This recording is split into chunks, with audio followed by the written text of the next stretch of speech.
பாரதிய ஜனதா கூட்டணியோட அவங்க பேசிட்டு இருக்கும்போது அன்வர் ராஜா போன்ற முன்னாள் தலைவர்கள் வந்து எதிர்த்து தெரிவிக்கிறாங்க. அது பேசும் பொருளா இருக்கு.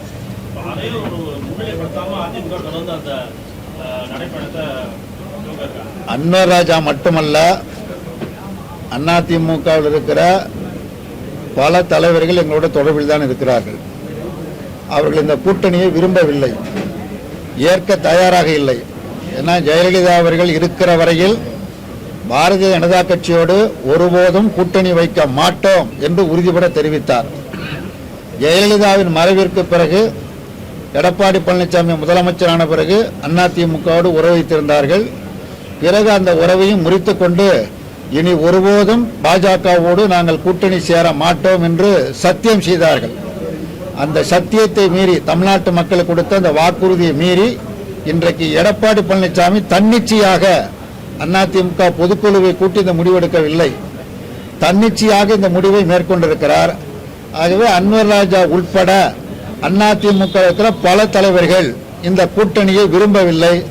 இந்த கூட்டணியோடு பாஜகவோடு சேர்ந்து போட்டியிட்டால் அதிமுக படு தோல்வியை சந்திக்கும் என்பதை அந்த கட்சியினுடைய பல தலைவர்கள் உணர்ந்திருக்கிற காரணத்தினால் பாஜக கூட்டணி கூடாது என்று சிலர் வெளிப்படையாகவும் சிலர் மறைமுகமாகவும் தெரிவித்து வருகிறார்கள். அது மட்டுமல்ல, அதிமுகவை உடைப்பதற்கு எல்லாவித முயற்சிகளையும் பாஜக மேற்கொண்டு வருகிறது.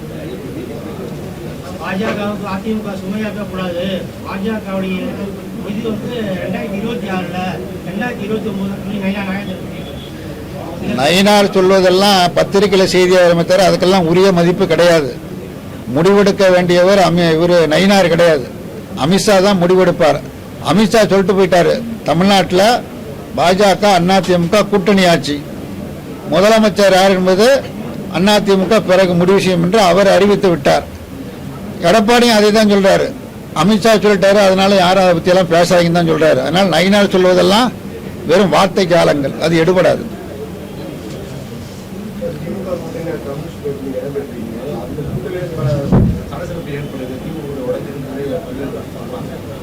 சலசலப்பு ஏற்பட வேண்டும் என்று விரும்புகிறார்கள், பகல் கனவு காணுகிறார்கள். இங்கே எந்த சலசலப்பும் இல்லை, உறுதியாக இருக்கிறது.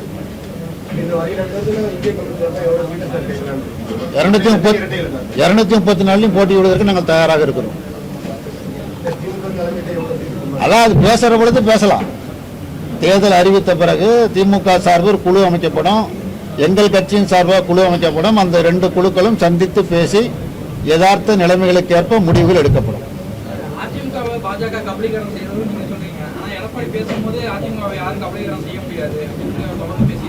கபலீகரம் செய்ய முடியாதுன்னா கபலீகரம் செய்வது யாருன்னு சொல்லணும்ல. அவர் இன்னார் கபலீகரம் செய்ய முயற்சிக்கிறார்கள், அதற்கு நாங்கள் இரையாக மாட்டோம் எடப்பாடி சொல்லணும்ல. ஏன் அதை சொல்ல மறுக்கிறாரு?